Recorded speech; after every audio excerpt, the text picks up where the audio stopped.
हाँ सौरभ जी, नीट का जो परीक्षा हुआ था उसमें धांधली के आरोप लग रहे थे। अब कई छात्रों के तकरीबन 1563 छात्र हैं जिन्हें फिर से परीक्षा देने के लिए कहा गया है क्योंकि उनको ग्रेस मार्क दिया गया था। कैसे देखते हैं इस आदेश को? देखिए, सबसे पहले आपको बहुत बहुत धन्यवाद कि ये जो विषय है इसमें 24 लाख परीक्षार्थी जो एनटीए द्वारा एजेंसी द्वारा जो परीक्षाएं ली गई मेडिकल यूजी की, तो ये बात तो 5 मई को परीक्षाएं हुई थी और पेपर लीक के बाद पटना में साबित हुआ था कि पेपर लीक हुआ है और कई लोगों की गिरफ्तारी भी हुई थी। उसके बाद लगातार विवाद हुआ और आज जो बातें हुई कि पहली बार ऐसा हुआ है कि 67 लोग टॉपर हो गए, यानी 100% मार्क्स ले आए। तो उसके पहले अगर 2 साल का भी इतिहास देखेंगे तो आप देखें कई बार 2 लोग टॉपर हुए हैं और पिछले साल जो है 4 लोग टॉपर हुए। तो क्या वजह रहा है, तो ऐसा सामने आया है, मामला सामने आया है कि राजस्थान, दिल्ली, एक एक परीक्षा केंद्र से 8-8 लोग टॉपर हो गए। तो अभी माननीय उच्चतम न्यायालय में सुनवाई हो रही थी और उसने कहा है कि जो ग्रेस मार्क्स देने का जो प्रावधान है वो कैसे शामिल आया, कैसे आपने शामिल किया। तो जाहिर सी बात है कि आपने 1563 लोगों का जो ग्रेस मार्क्स है उसको दिया गया है, तो उसकी परीक्षाएं दोबारा 23 जून को होगी।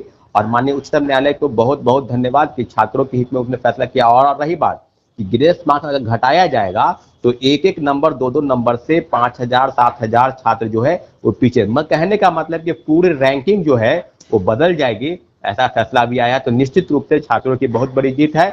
हम लोगों ने काफी आंदोलन किया है, तो निश्चित रूप से माननीय उच्चतम न्यायालय को बहुत बहुत धन्यवाद।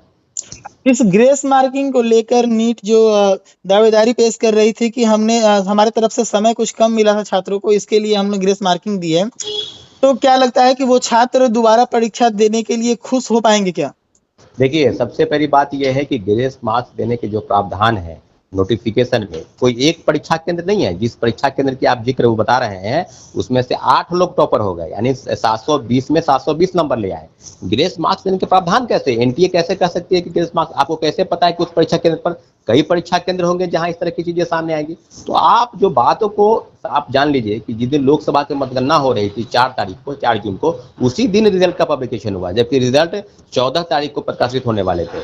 कहीं ना कहीं पूरी चीज जो है वो एक संदेह के घेरे में थी और सरकार के समक्ष छात्रों अभ्यर्थियों की जो विरोध की आवाज थी, खासकर शिक्षकों का, कई शिक्षक सामने आए, छात्र सामने आए और पूरे देश में आंदोलन चला। एक बात जान लीजिए कि नीट जो एनटीए एजेंसी है, नीट में ग्रेस मार्क्स देने के कारण ही कुछ छात्रों को लाभ पहुंचाने का प्रयास कर रही थी। आप समझ लीजिए, पेपर लीक हुआ पटना में, अभी तक एनटीए से मूल कॉपी मांगी गई, उसका जवाब नहीं दे पा रही है। तो आप समझ लीजिए ना कि पूरे देश में किस तरह के हालात हैं। 24 लाख परीक्षार्थियों के भविष्य के साथ खिलवाड़ करने का प्रयास एनटीए कर रही थी। कहीं ना कहीं नीट जो है अब नीट नहीं रहा, वो बिल्कुल अब वो धुंधला हो गया है, उस पर कहीं ना कहीं दाग धब्बा लगा है। माननीय उच्चतम न्यायालय के निर्देश में जो भी कार्रवाई होगी छात्र हित में होगी, अभ्यर्थियों के हित में होगी।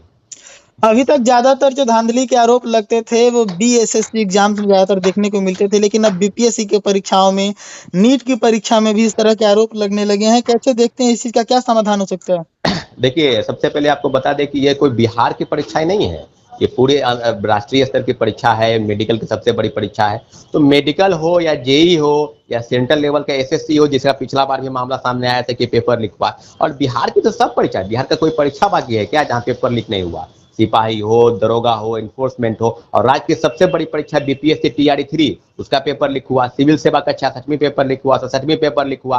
सिपाही भर्ती 23,500 भर्ती, उसका लीक हुआ। तो लीक पर लीक होता है, लेकिन जब कार्रवाई सरकार करती है तो छोटे छोटे लोगों पर कार्रवाई करके मामला को रफा दफा करती है। कहीं ना कहीं बहुत बड़ा धक्का लगा, आघात लगा होता है छात्रों को, अभ्यर्थियों को।